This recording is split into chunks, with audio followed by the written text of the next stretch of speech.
So guys, let me share the new WhatsApp update for you guys.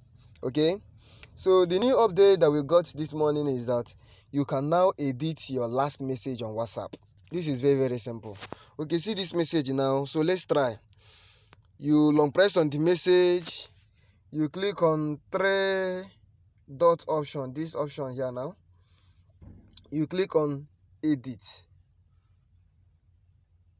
So here in this edit, you can add something that maybe you want to delete or add anything. For example, if you make a mistake, so after adding it, you click on this good. See it. So if you edit on any chat that you edit, you can see at the downside edited.